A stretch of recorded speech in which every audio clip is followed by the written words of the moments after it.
Good evening, everybody. If you'd like, go ahead and open your Bibles up to 1 Samuel chapter 3. 1 Samuel chapter 3. We're getting close to the end of the quarter, and as typically happens when I'm teaching, I get further and further behind as the quarter goes on. So we're two lessons behind now, but that's okay because I know that's going to happen, and so I schedule 2 catch-up days at the end of the quarter. But we're getting to the point of the quarter now where we've got to stay on track or I will not have any days left to catch up. So we're going to try to get through chapter 7, verse 2 today, or do the very best that we can. So the judge that we have in place right now is Eli. And Eli, what do you think about Eli as a judge? We're not told a lot about his actual judging. We're just kind of introduced to him as we're coming to talk about Samuel, because Samuel is going to be more relevant to the whole story of the Bible. But what do you think about Eli? Not a good parent. Yeah, that is true. That was the Lord's estimation of it. What about as a person? I think he was a pretty good guy. So it's interesting here that we're going to have 2 people in a row that seem to be God-fearers, seem to try to do the work of the Lord, but did not do a good job with their children. And that'll be Eli and Samuel. We'll see that with Samuel as well.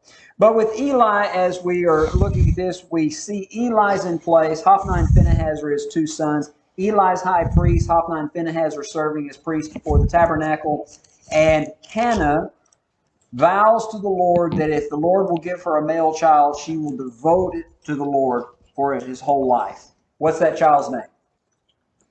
Samuel.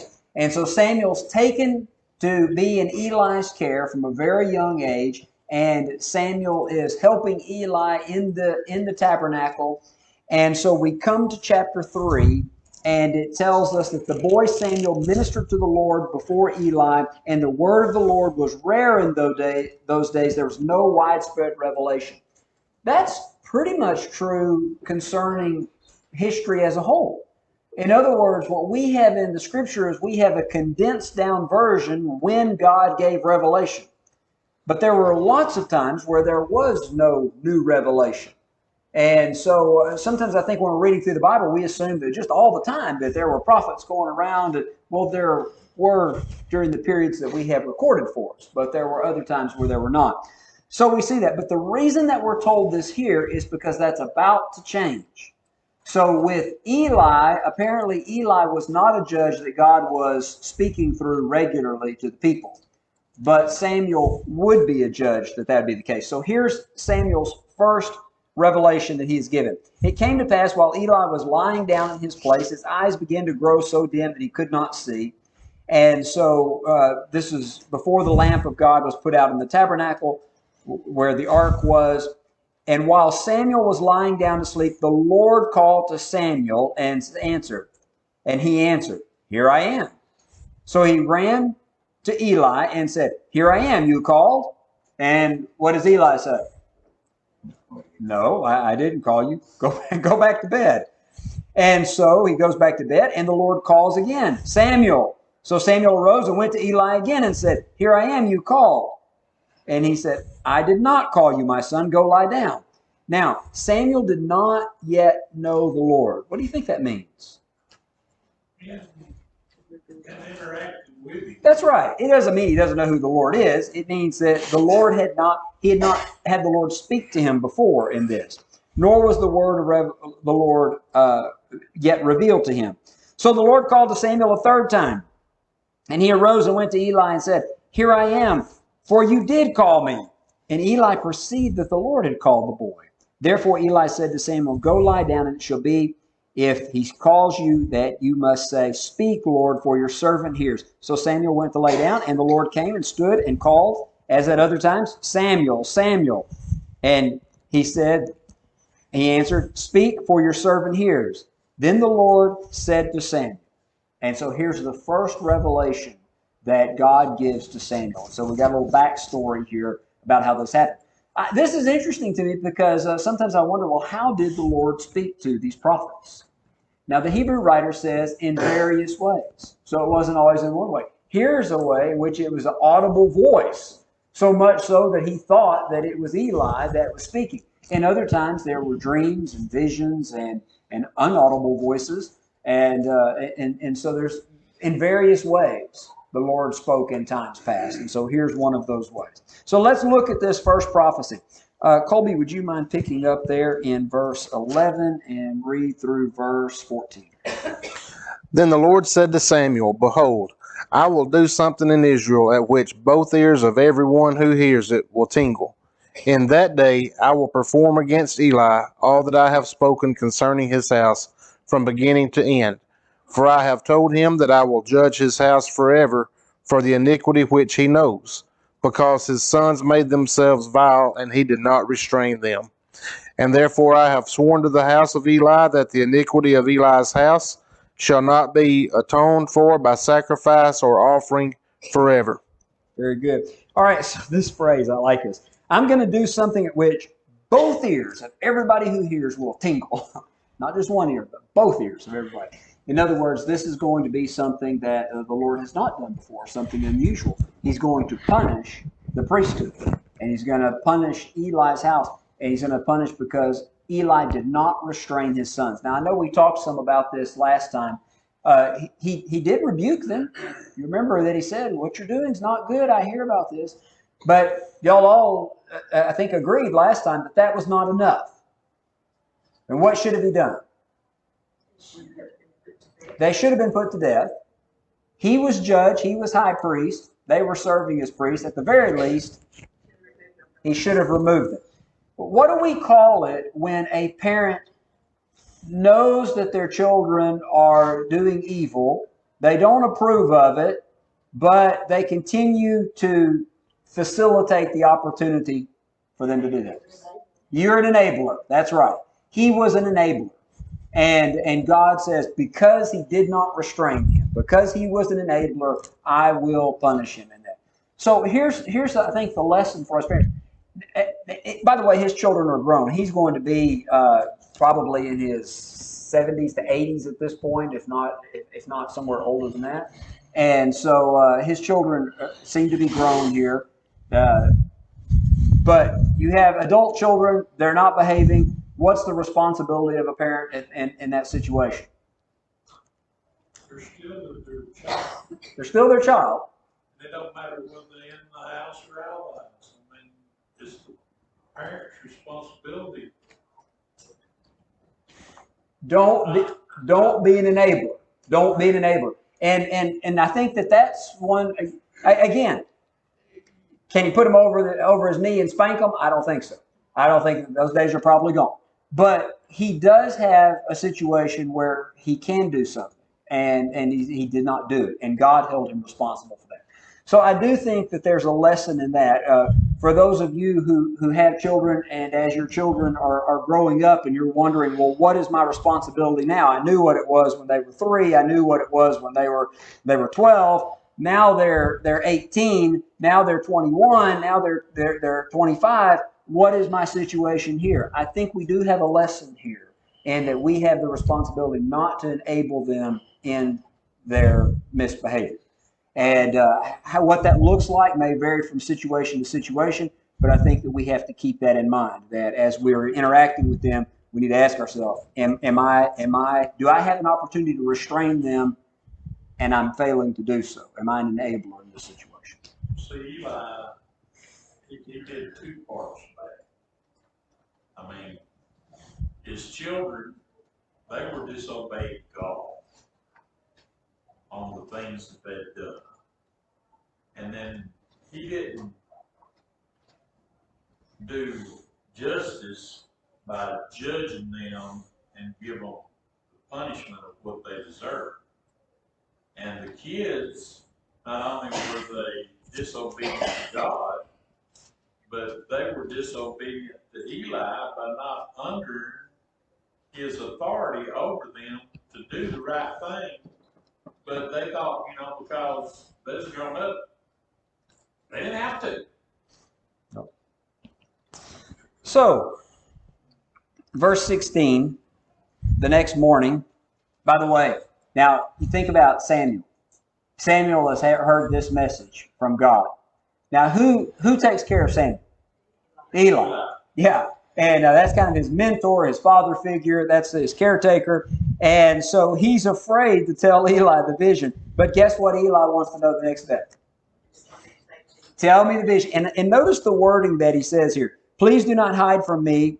God do so to you and more also if you hide anything from me of all the things that he said to you. In other words, you better tell me. You better tell me. And so he does. He tells him. And I do like Eli's response here in verse 18. It is the Lord. Let him do what seems good to him. In other words, he accepts it. He doesn't argue. He accepts it. But I want you to go back to verse 14. And in verse 14 it says, therefore I have sworn to the house of Eli that the iniquity of his son shall not be atoned for by sacrifice or offering forever. In other words, what the Lord pronounces, the judgment that he pronounces on this is inevitable. There's not anything that Eli is going to be able to do at this point to make everything better. And sometimes it's too late because he can't change where his children are at this point. And so he accepts that and he says, it is the Lord, let him do what seems good. So there's a contrast here. We've got Hophni and Phinehas, and then verse 19, so Samuel grew, and the Lord was with him, and let none of his words fall to the ground. And all of Israel, from Dan to Beersheba, knew that Samuel had been established as a prophet to the Lord. And the Lord appeared again in Shiloh, for the Lord revealed himself to Samuel in Shiloh by the word of the Lord. So, haven't had a prophet for a while in this. And Hophni and Phinehas are on totally the wrong path. And God hasn't been revealing himself to Eli like he is going to Samuel. And now everyone begins to realize that the Lord is speaking through Samuel. So that'll set us up for this next section. Any comments that you would like to make through chapter 4? Yes. How old would Samuel be at this point? I don't know, because we did have the reference back in the last chapter, verse 26 of chapter 2. It said the child Samuel grew in stature and in favor both with God and men. But we're not given an age there. So, he's growing up from maybe 2 to 3 years old on up, I would say. He could be a teenager at this point, possibly, something of that nature. In my picture here, he's a very young-looking teenager. If that's what he is. Young enough in verse 7 that it said the word of the Lord hadn't been revealed to him. So that would tell me he was still pretty young, I would think. Yep. Anything else through chapter 3? All right, chapter 4 is a really fascinating chapter to me. Chapter 4, 5, and 6. Because it gives us a state of where Israel's at in their thinking, and I see this way of thinking throughout history and today in people's mind, how religious people want to think about God being with them, and yet they may live their life in a totally different way and pleases God. So the state of the nation at this point is not good. People are doing what's right in their own eyes, as was very common in the days of the judges. Now, Israel goes out to battle against the Philistines and encamped in Ebenezer, and the Philistines camped at Aphek. So Aphek is going to be right here. So you see Philistines' territory, and they've come up and they've camped there. And so the children of Israel go out and battle against the Philistines. And how does the battle go? Yes, the Israelites are defeated. And it says that the Philistines killed about 4,000 men of the army in the field. And so the Israelites are defeated, and God's not with them. And so, what we saw during the conquest with Joshua, and you saw Jericho, and you saw these other places, and Israel was successful, except in Ai. And God wasn't with them in Ai. Why? There was sin in the camp. Well, there's sin in the camp again in Israel here. Now, when the people came into the camp, the elders of Israel said, why has the Lord defeated us today before the Philistines? Great question. That is the right question to ask. Why has the Lord not been with us? And if they would sit down and ponder that and think about that and say, now why was the Lord not with us, our nation, in the past?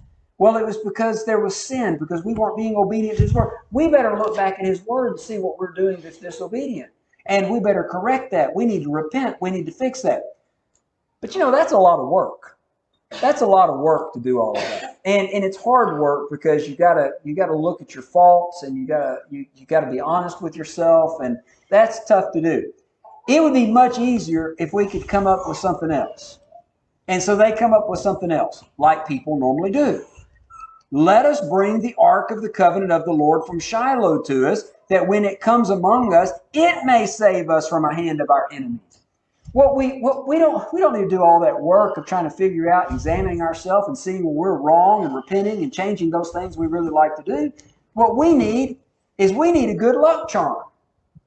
We just need God. If we'll just bring one of God's good luck charms, then we'll be successful for sure.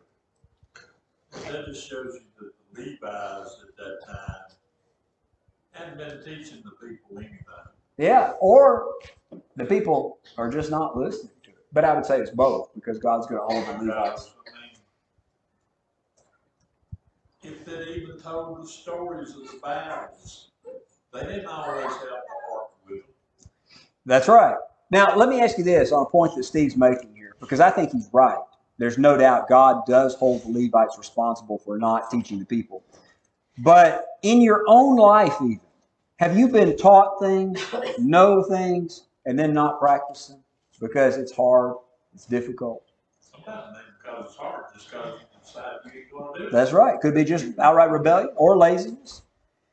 For whatever reason, the people decide not to look and see where they need to repent, but to take the ark from Shiloh. By the way, this is going to be one of the last times we should see Shiloh mentioned as the place where the ark would reside or the tabernacle would reside. And so they decide to do that. And so they go to Shiloh and they bring the ark, and they get Hophni and Phinehas there to go with the ark. Boy, we got a winning combination here, don't we? We have an ungodly nation with ungodly priests bringing the ark of the covenant out without God's instruction to go help them in battle.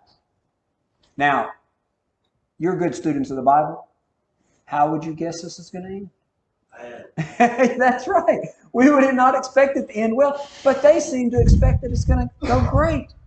And so they bring it out, and when the Ark of the Covenant comes into the camp, all Israel shouted so loud that the earth shook. Oh, they're excited. And so they bring out the Ark, and all the people shout.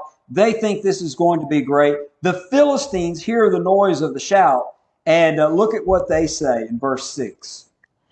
Now when the Philistines heard the noise of the shout, they said, "What does the sound of this great shout in the camp of the Hebrews mean?" Then they understood that the ark of the Lord had come into the camp.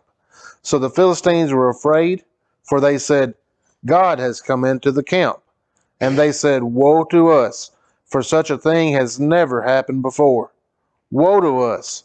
Who will deliver us from the hand of these mighty gods? These are the gods who struck the Egyptians with all the plagues in the wilderness. Be strong and conduct yourselves like men, you Philistines, that you do not become servants of the Hebrews, as they have been to you. Conduct yourselves like men and fight." This is a very sad statement for me, because as students of the Bible, we just said, we know this is not going to go well for the Israelites. But the Philistines have a different take on this. The Philistines know the reputation of Yahweh. They know the reputation of the God of Israel. And they are afraid. We heard what God did to the Egyptians. We know that God's reputation is about to be tarnished here. Isn't that sad? This is a terrible moment. That you have God's enemies more respectful of God than His own people in this moment. They don't know. The Philistines don't know that God's not. No. And so they're like, well, we just got to do the best we can. Everybody man up. We're going to do the best we can. And so the Philistines fought against Israel, and verse 10, what happens? Israel's defeated. And there fell 30,000 foot soldiers of Israel. And the ark was captured. And Hophni and Phinehas died. Now that's the fulfillment of a prophecy. You remember that God had told Eli already that this would be a sign to you that your two sons, Hophni and Phinehas, will die in the same day. Well, they've died in the same day. But the ark of God was captured. And there's a man of Benjamin that runs to Shiloh.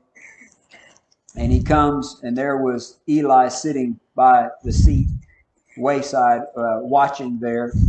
And his heart trembled for the ark of God. He's concerned about it. And when the man, see, I think about, he had enough understanding and knowledge to, when this plan went in, he should have stood up and said, no, the ark is not going. That's not what, but he trembled for it. He was worried about it.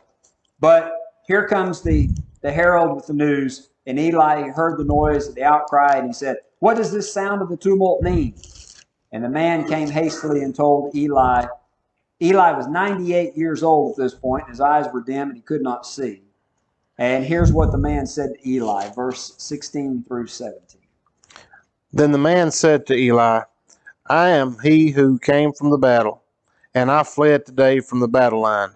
And he said, what happened, my son? So the messenger answered and said, Israel has fled before the Philistines, and there has been a great slaughter among the people. Also your two sons, Hophni and Phinehas, are dead, and the ark of God has been captured. Now, look, when he mentions the ark of God, what happens at that moment? In verse 18. Yeah, you would think maybe his greater response would be the thought that his two sons died. But the text says it happened when he made mention of the ark of God, that Eli fell off his seat backward by the side of the gate, and his neck was broken, and he died, for he was an old man and very heavy. And then he gives a summary. He had judged Israel 40 years. And so here's the end. So Eli is a judge that had potential. Unfortunately, most of the details that we have about him were not positive. Not positive. That's why when Karen said, well, he wasn't a good parent, that's probably the most notable thing that's stated in the scripture about him. And so here he dies, knowing that his sons have been killed, but worse yet, that the ark of the Lord has been captured by the enemy. Now, in verses 19 through the end of the chapter, we have another summary statement. As a matter of fact, I just happened to be looking at this piece of art, and I noticed what's taking place right here in this background, and I'm guessing I know who the artist intended for these characters to be. So his daughter-in-law, Eli's daughter-in-law, that's Phinehas' wife, she was pregnant and due to deliver. And when she heard news that the ark of God was captured and that her father-in-law and her husband were dead, she went into labor and she gave birth, and labor pains came upon her, and apparently the pregnancy was not going well. About the time of her death, the woman who stood by said to her, do not fear, for you have borne a son. But she did not answer, nor did she regard it. And she named the child Ichabod. What does Ichabod mean? No glory. Inglorious. The glory of the Lord has departed. That is the reason why she named him this. Because the ark of God had been captured and because her father-in-law and her husband had died. And so you have this story here. I mean, this is doom and gloom that's taking place right here. You've got the high priest, the judge, dies. His two sons die. The ark is captured. She dies. The son that survives names him inglorious, or no glory, because the glory of the Lord had departed. So by the end of chapter 4, it's pretty bleak. And it's bleak for a number of reasons. It's bleak for God's people. It's also very sad for God.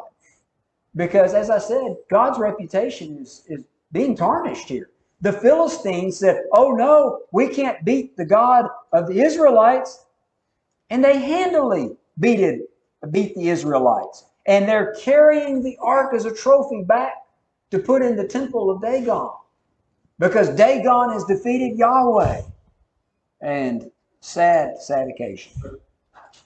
But the whole deal, I can understand from what you're saying, as we look at it as humans, that it's the defeat of God. But really it's not. Well, hold on. Don't. That's chapter 5. Don't. I ain't talking about that. All right. I'm just talking about 4. It proved to Samuel what he had been told when he was woke, that the prophecy that was going to happen to Eli and his family, and that through the whole tribe of Israel, that their both ears is going to tickle. I mean, when all of this transpired up to this point, you know that through it's done swept through the nation. Our judge is dead, his sons is dead, we've done lost the Ark of the Covenant. So what God had done prophesied, Samuel knew then, more so than ever, when the Lord tells you something, it's going to happen, and it's going to be fulfilled to his will. Yeah, that's a good point. Very good point.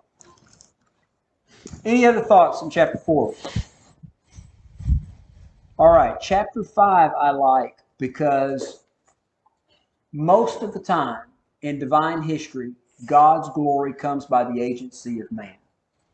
He wants our conduct to glorify Him. That's true today as well. You look at the New Testament passages. We're to glorify God by our conduct. But in times like this, where His people's conduct is so pitiful that He cannot receive glory by it, He will be glorified. He will be glorified. He doesn't have to have our help to be glorified. We have the privilege of being called into His service to glorify Him.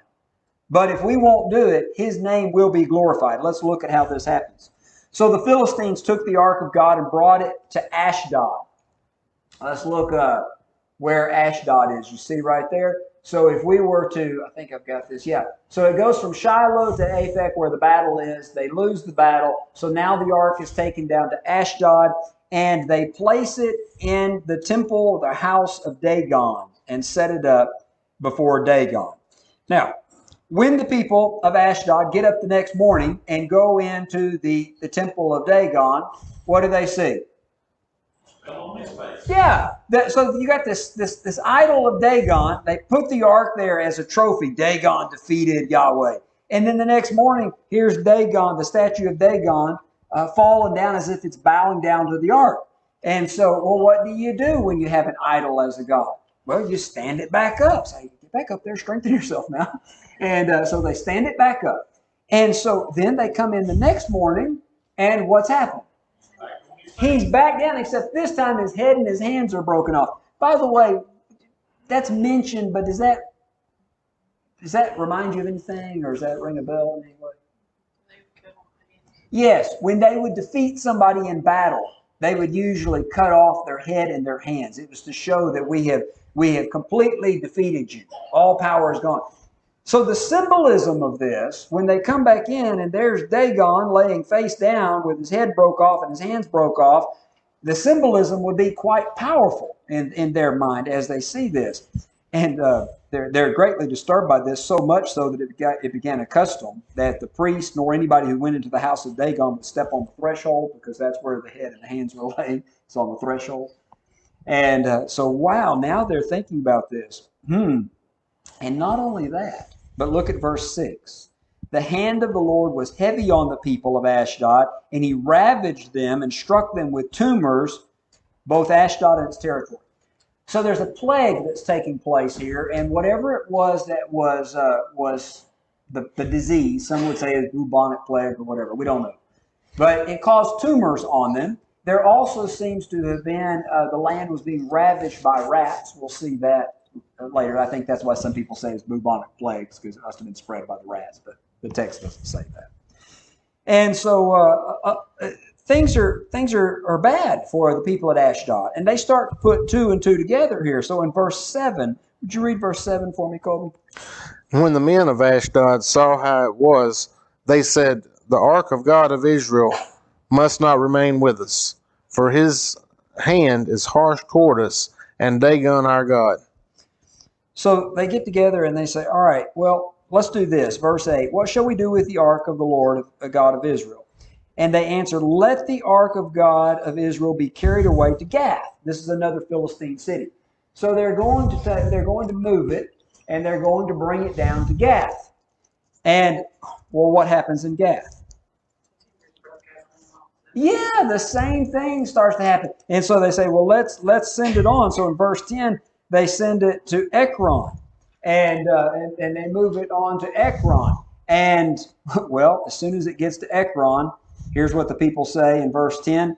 They have brought the ark of God of Israel to us to kill us and our people. So now do you see that, remember the reputation of God? How can we possibly defeat if they've got the Ark of the Covenant? Because that represents Yahweh, the God who defeated the Egyptians. Oh, it was easy to defeat them. Our gods must be more powerful. Now what do they say? Everywhere this ark goes, we're being slaughtered. We're being killed. And so the reputation of God is being upheld again.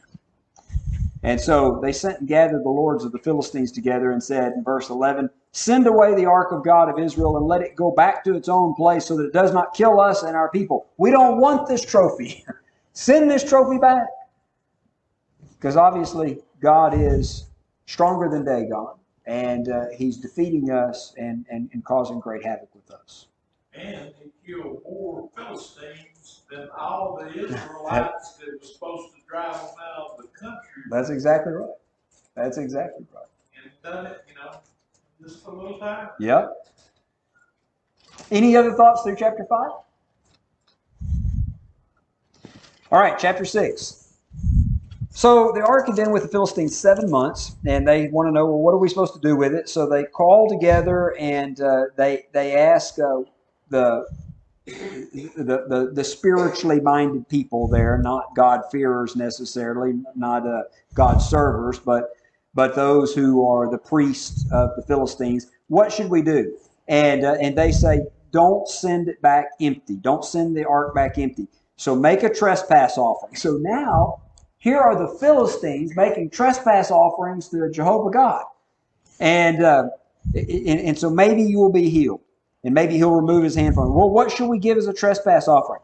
And they come up with 5 golden tumors and 5 golden rats, according to the number of the Philistines. There were 5 major cities in Philistine territory, 5 lords of the Philistines. So they used the tumors and the rats because those are the plagues that God had plagued them with. And notice what verse 5 says. You shall make the image of the tumors and the image of the rats that ravage the land, and you shall give glory to who? God will have his glory. It would be nice if it was through the conduct of the Israelites. But if not, God will be glorified. Perhaps he will lighten his hand from you and from your gods and from your land. Notice that. He's oppressing us and our gods and our land. He's over all in this.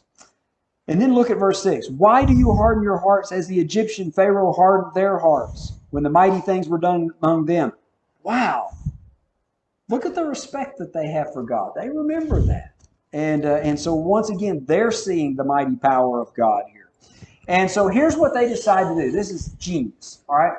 How are we going to send it back? Well, we're going to send it back with this trespass offering. And here's what we're going to do. To make sure that this is not just some coincidence, some bad luck that's happened to us, we're going to take 2 cows that have never been in the yoke before. In other words, they don't know how to pull a cart. They've never done that. They're not trained to do that. And these are going to be milk cows, mama cows that have calves. And we're going to put the calves in a stall, and we're going to yoke up these mama cows to this cart. We're going to put the ark on the cart. We're going to see what happens. This will be a test. What are the mama cows going to want to do? Go back to the babies. Are they going to know how to pull a cart? No, they don't know how to pull a cart. Now, if they go back to the babies or they just stand there, then we know this was just some bad luck. But if they head back to Israelite territory, which is away from their home and away from their calves, then we know that this was of the Lord. And so they set them up and they let them go. And guess what they do? Off they go straight to Israelite territory. And what does it say? Verse 12, the cows headed straight toward the road to Beth Shemesh and went along the highway doing what? Moo! Lucas, when you wean calves, what do your mama cows do for about 4 days? Or I don't know how many days. It's noisy, isn't it? I can tell when my neighbor has weaned calves because all I can hear is moo! And imagine here are these mama cows headed away from their calves, and like some invisible force is pulling them, and it's obviously against their will because they're crying for their babies. And they just keep going. And all the Philistines watch and go, it wasn't coincidence. It was Yahweh. It was Yahweh. And so the cows head to Beth Shemesh. And so they head Beth Shemesh, pulling a cart. Now, the children of Israel are out in the field during the wheat harvest, and all of a sudden they look up, and here comes a cart, no one leading it. And they look, and there's the Ark of the Covenant being returned to. Don't you know they had some questions? It's like, we went out to battle with the Ark, and we lost it to the Philistines, and then all of a sudden, 7 months later, here comes no one driving it, just a cart, being pulled by some cows, lowing, and the Ark of the Covenant in it. How does this happen? God returned it to them. He returned it to them.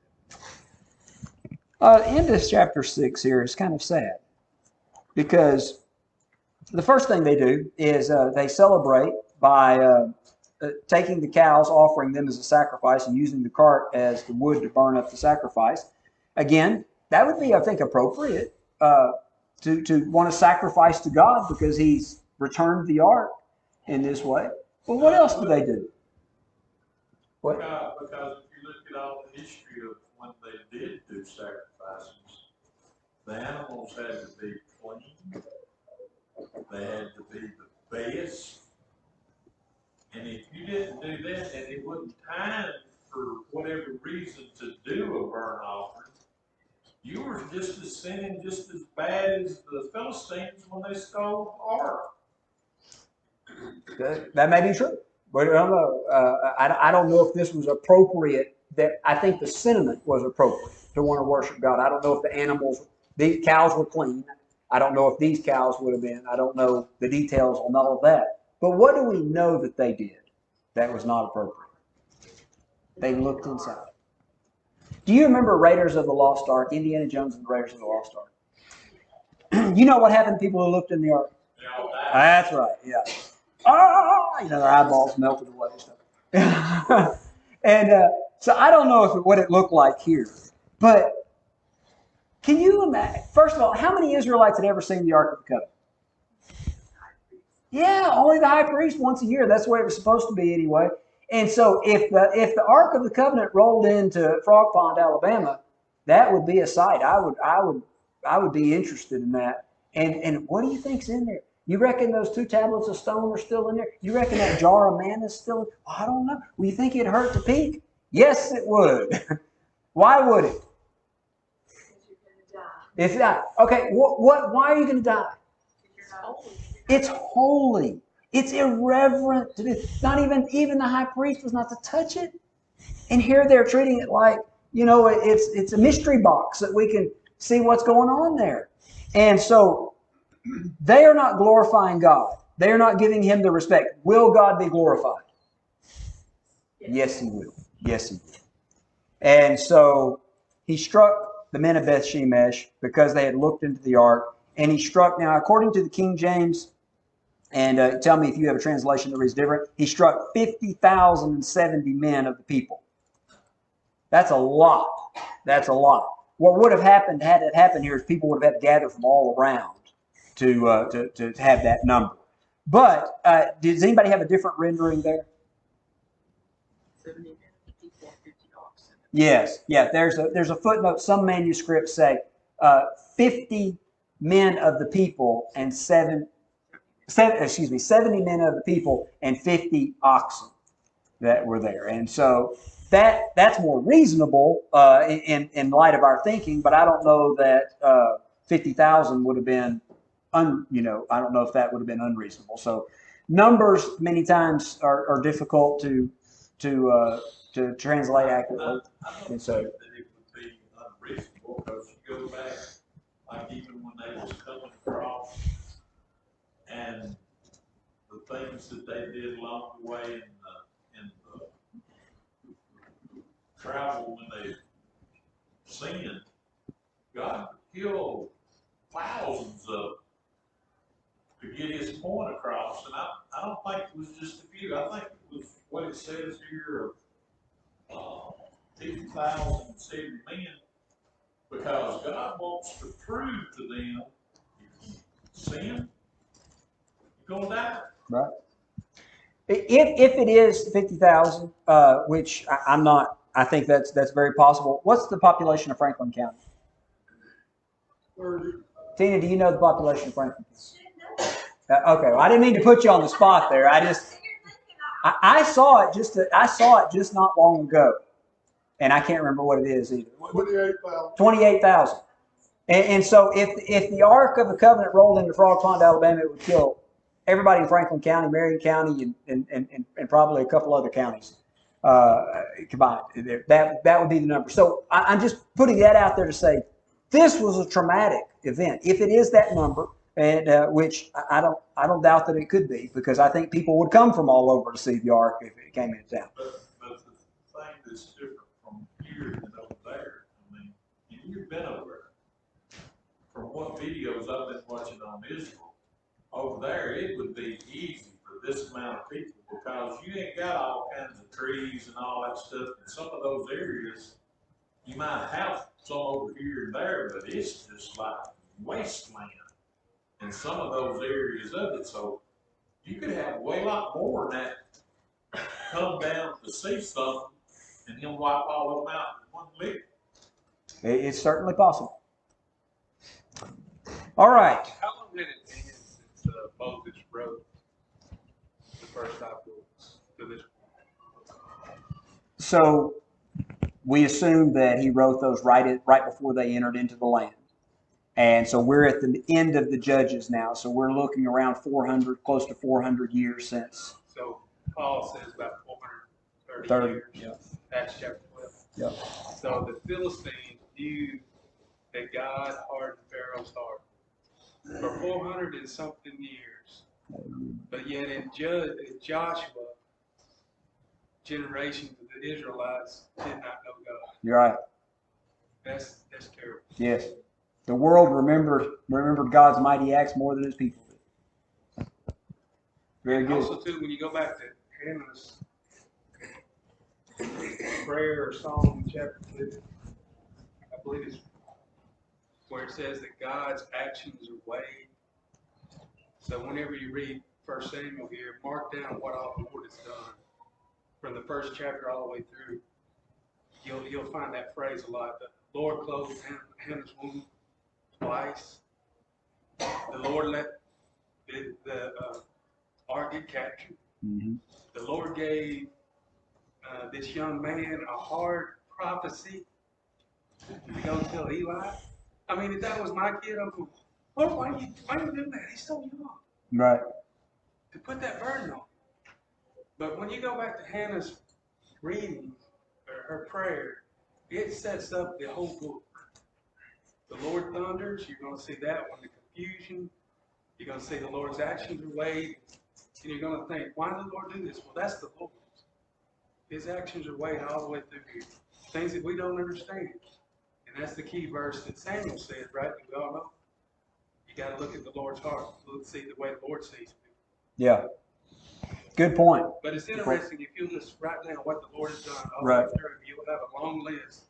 And a lot of it we don't understand. Yeah. The Lord's in. So I think that's a wonderful point. Everybody's doing what's right in their own eyes, but the Lord is still active, and he still rules in the kingdoms of men, much like in Daniel.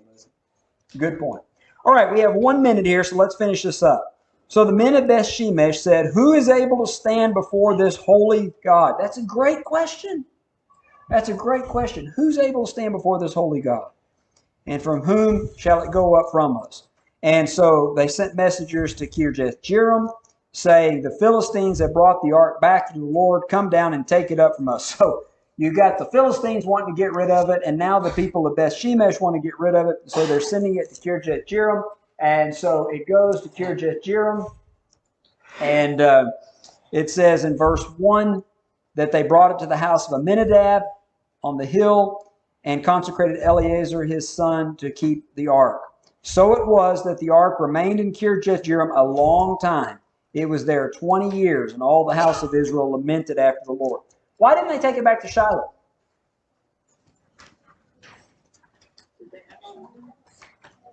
That's where it came from, right? Hophni and Phinehas let it out from the tabernacle in Shiloh. It's very possible that at this point, in this battle, that the Philistines went all the way to Shiloh and destroyed the tabernacle. We don't read about the tabernacle anymore. We will have a reference back to Shiloh later, and that reference back to Shiloh is you saw what the Lord did to Shiloh. And so at some point, Shiloh is destroyed, and it may have been at this point. All right. Thank you very much. Thanks for watching. If you found this video to be beneficial, please follow us on Facebook or subscribe to our YouTube channel. Feel free to share it with others that you feel like may benefit from it. If you need to contact us, please contact us via email at quinn.church@yahoo.com. Also, if you're in the area, we would love for you to come visit with us at one of our assemblies. Have a good day.